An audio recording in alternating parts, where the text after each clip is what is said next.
साल है 2020 और आप हैं एसईओ। आपके डेली टास्क में एक बहुत बड़ा पार्ट है वेबसाइट को मोबाइल फ्रेंडली बना के रखना। आप गूगल के मोबाइल फ्रेंडली टेस्टिंग टूल को यूज करते हैं, अपनी वेबसाइट के फॉन्ट्स को 14 पिक्सल से बड़ा रखते हैं और साथ ही में अपनी वेबसाइट के जितने भी क्लिकेबल एलिमेंट हैं उनको बहुत पास नहीं आने देते हैं ताकि आपके गूगल सर्च कंसोल में इस तरह की एरर ना दिखाई दे। सडनली गूगल लॉन्च करता है कोर वेब वाइटल, आपके टास्क की लिस्ट चेंज हो जाती है। अब आपको अपनी वेबसाइट को एलसीपी में कंट्रोल रखना है, सीएलएस को कंट्रोल रखना है, आपको एफआईडी भी कंट्रोल रखना है ताकि आपकी website core web vital test को पास करती रहे और आपकी रैंक बनी रहे। आपके पास बहुत सारे प्रोजेक्ट्स, क्लाइंट्स, बिजनेस अपनी वेबसाइट लेकर आते हैं कि भाई हमारी वेबसाइट कोर वेब वाइटल को पास नहीं कर पा रही है, प्लीज हमें हेल्प करें। आपके प्रोजेक्ट्स बढ़ते हैं, आपका रेवेन्यू बढ़ता है।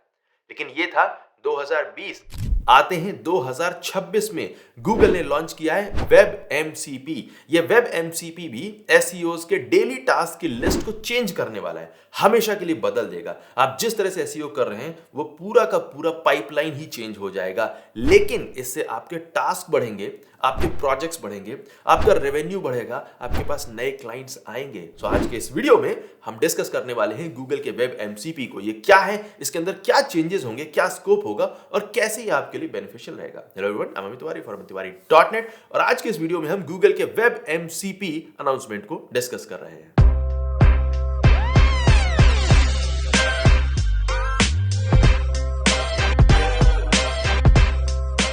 वेब एमसीपी का डेफिनेशन क्या है? वेब एमसीपी यानी कि वेबसाइट्स के लिए एमसीपी। एमसीपी यानी कि मॉडल कॉन्टेक्स्ट प्रोटोकॉल। ये एंथ्रोपिक कंपनी का, जिसने क्लॉड बनाया, उनका डेवलप किया हुआ एक प्रोटोकॉल है जो एआई मॉडल्स को किसी भी दूसरे थर्ड पार्टी डेटा सोर्स के साथ में कनेक्ट करने की फैसिलिटी देता है। आपने एमसीपी रिलेटेड बहुत सारे वीडियोस और डिस्कशंस और लिंक्डइन पोस्ट अभी तक देख ली होगी, जिसमें कोई गूगल सर्च कंसोल से कनेक्ट कर रहा है, कोई गूगल एनालिटिक्स से कनेक्ट कर रहा है। ये वेब एमसीपी फंक्शन सारी वेबसाइट्स को एक कॉमन प्रोटोकॉल के जरिए एलएलएम्स के लिए ओपन करता है, यानी कि एआई एजेंट्स के लिए ओपन करता है। नाउ यू मे थिंक कि एलएलएम एजेंट्स यानी कि एआई एजेंट्स ऑलरेडी वेबसाइट के साथ में इंटरेक्ट कर लेते हैं, लेकिन ये प्रोसेस बहुत ही टीडियस है। सपोज आप किसी एक एआई एजेंट को किसी एक पर्टिकुलर वेबसाइट के साथ में इंटरेक्ट करने के लिए बोलते हैं, तो एक एलएलएम एजेंट वेबसाइट को एक ब्राउजर पर ओपन करता है और इंसान की तरह देखता है कि कोई टेक्स्ट कहां पर है, कोई बटन कहां पर है, सर्च वाला बॉक्स कहां पर है,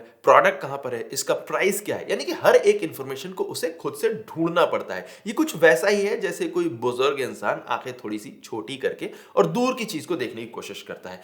ये पूरी की पूरी प्रोसेस टीडियस है, लंबी है, ये स्लो है। इसमें एआई एजेंट्स बहुत सारे टोकन्स खर्च करते हैं, बिकॉज वो किसी भी पेज पर जाते हैं, उसका स्क्रीनशॉट लेते हैं, अपने सर्वर को भेजते हैं, उस पूरे के पूरे पेज को एनालाइज करते हैं, देन दे फाइंड आउट कि उन्हें कहां पर क्लिक करना है। वो क्लिक करते हैं, पेज लोड होने का वेट करते हैं और देन इसके बाद फिर से स्क्रीनशॉट लेकर। ये कितनी टीडियस प्रोसेस है, इतना टाइम क्यों बर्बाद करना। ये वेब एमसीपी प्रोटोकॉल वेबसाइट्स के अंदर फंक्शन इनेबल करता है जिसके जरिए वेबसाइट किसी भी एलएलएम एजेंट को, एआई एजेंट को खुद से बताती हैं कि भाई मेरे पास ये फंक्शन अवेलेबल है, ये फला फला बटन अवेलेबल है, मेरा जो प्रोडक्ट का सर्च करने का जो बॉक्स है इसका फंक्शन इस तरह से इनेबल किया जा सकता है, मेरे प्रोडक्ट्स ये हैं इस पेज पर, इनके प्राइसेस ये हैं, एंड देन सारी की सारी इंफॉर्मेशन लिस्टेड है ताकि एलएलएम एजेंट्स जिस भी फंक्शन को यूज करना चाहते हैं उसे डायरेक्टली कॉल करें और सीधे सीधे एक्शन को परफॉर्म कर सके। नाउ आप समझ सकते हैं कि जब इस तरह से एलएलएम एजेंट्स किसी वेबसाइट के साथ में इंटरेक्ट करेंगे तो ये इंटरेक्शन फास्ट हो जाएगा, टाइम बचेगा, आपके टोकन के जो यूजेस हैं वो भी कम हो जाएंगे, सो आपकी कॉस्ट अगेन बचेगी और ये एलएलएम एजेंट्स वेबसाइट के साथ में फास्ट, क्विकली, रिलायबल तरीके से इंटरेक्ट कर सकते हैं। बिकॉज हो सकता है वो साइन अप बटन को ना समझ पाए लेकिन साइन अप फंक्शन को अच्छी तरीके से समझ लेंगे। Now you may think again कि भाई इससे जो बेनिफिट होगा वो एलएलएम वाले, एआई वाले भाई बंधु हैं उनका होगा, एसईओस का क्या होने वाला है? वेल, यहीं पर आप थोड़ा सा धोखा खा रहे हैं और दिस इज व्हाई इस वीडियो को पूरा देखना जरूरी है। वेब एमसीपी के पूरे इफेक्ट को समझने के लिए आपको कोर वेब वाइटल के एग्जांपल को यूज करना पड़ेगा। जब गूगल ने कोर वेब वाइटल को लॉन्च किया तो सारी वेबसाइट्स अपने आप फास्ट नहीं हो गई रातों रात, उसके लिए वेबसाइट्स को ऑप्टिमाइज किया गया। वेब एमसीपी प्रोटोकॉल को भी जब गूगल पब्लिकली अवेलेबल कर देगा तो सारी वेबसाइट्स अचानक से खुद से इस वेब एमसीपी प्रोटोकॉल को यूज नहीं करने लग जाएंगी।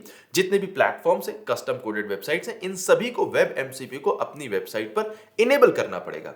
एग्जाम्पल के लिए हम वर्डप्रेस को ले लेते हैं जो दुनिया की 43-45% वेबसाइट्स को पावर करता है।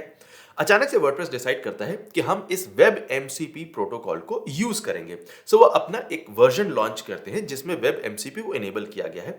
सारी वेबसाइट्स वर्डप्रेस अपडेट करती हैं और सभी वेबसाइट्स में ये वेब एमसीपी नाम का फंक्शन इनेबल हो जाता है।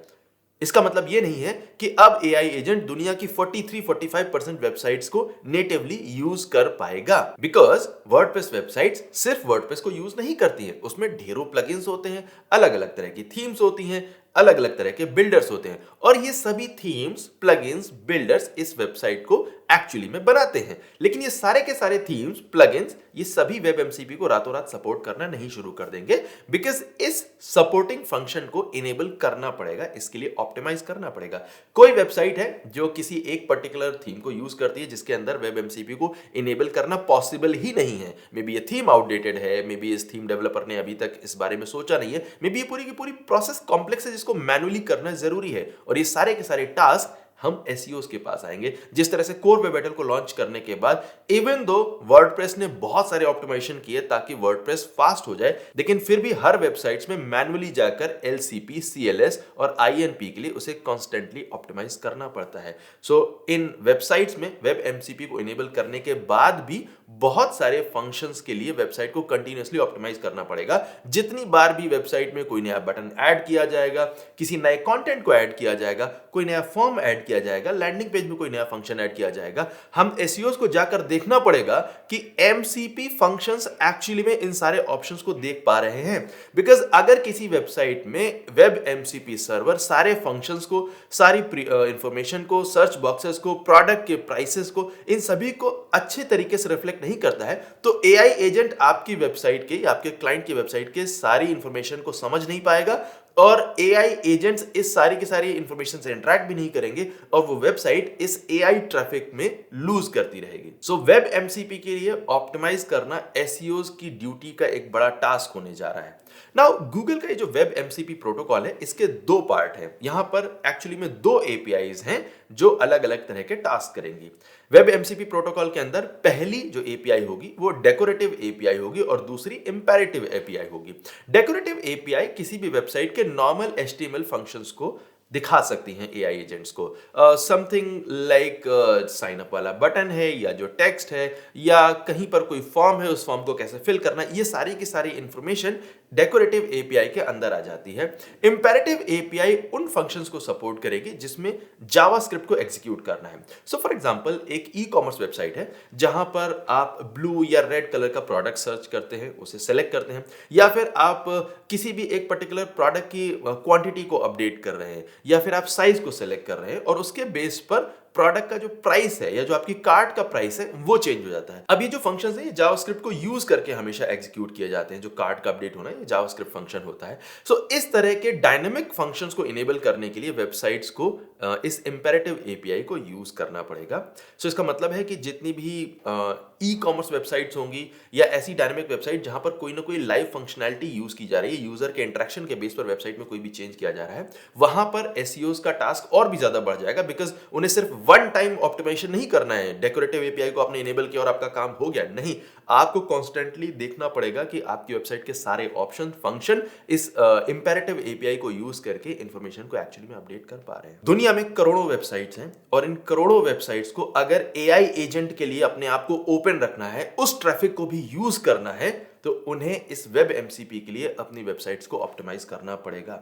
गूगल ने सडनली एसईओ के इंपॉर्टेंस को दोगुना कर दिया है। हमारे आगे आने वाले जो साल हैं वो इस वेब एमसीपी के ऊपर हेवीली फोकस्ड होंगे और आपके प्रोजेक्ट्स बढ़ेंगे, आपका रेवेन्यू बढ़ेगा, आपके क्लाइंट्स बढ़ेंगे। गूगल इस वेब एमसीपी प्रोटोकॉल को अगस्त 2026 के बाद पब्लिकली लॉन्च करेगा, लेकिन इस चैनल पर इससे पहले ही आपको सारी इंफॉर्मेशन मिल जाएगी ताकि आप अपनी वेबसाइट्स को वेब एमसीपी के लिए ऑप्टिमाइज कर सकें, अपने क्लाइंट को एजुकेट कर सकें कि भाई थोड़ा सा जेब ढीली करनी पड़ेगी, तब हम आपकी वेबसाइट को वेब एमसीपी के लिए रेडी करेंगे।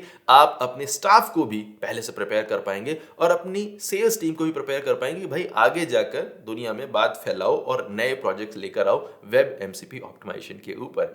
सो जो लोग एसईओ इज डेड वाला नारा लगा रहे थे उन्हें लगाने दीजिए, हमारा काम बढ़ने जा रहा है, हमारा रेवेन्यू बढ़ने जा रहा है, उसके ऊपर फोकस करिए and make sure that you subscribe to the channel so that जब भी हम वेब एमसीपी से रिलेटेड और ज्यादा इंफॉर्मेशन लेकर आए आपको पता भी लगता रहे।